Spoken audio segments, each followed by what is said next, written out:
What's going on, guys? Today it looks like Psu Repair, and it is going in some modifications, and it went absolutely awesomely.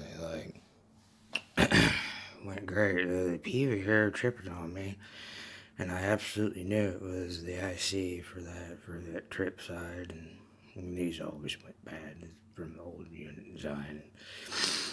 And while I was at it, I knew this thing was under filtered a little bit on secondary, so I added this big bolt cap.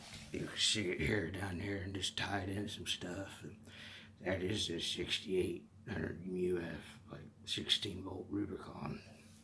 I added that in, and if you need more power than that, I don't know, for modern builds, I do not know. I do not think you need that. I mean, that is overkill, that thing right there.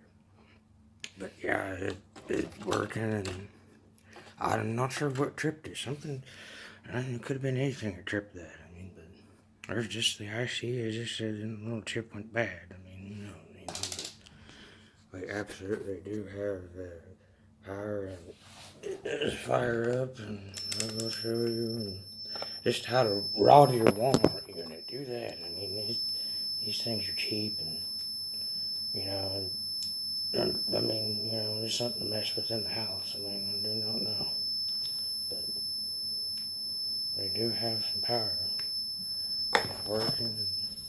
I mean, charged up. We got 11 on the rail, 1177. I mean, we got a good little unit here. I mean, for this power, we got power. And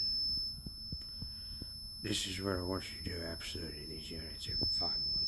And one does that, if it trips on you and does that, it's absolutely that one right there. It's absolutely what it is. And just change it out, find one by one, and change it out, and check your secondary, see if your secondary isn't worth shit. That is an excellent mod right there. You can dump a couple of those 22 UFs, and dump 2 or 3 of them. Just one big cap, and it's going to pull, the milliamperage from that cap. And there's good storage from that cap right there. It's still good. It's quite old, actually, but it's still a good cap, So I'll upload this, and you guys check it out. It's pretty cool. All right, later.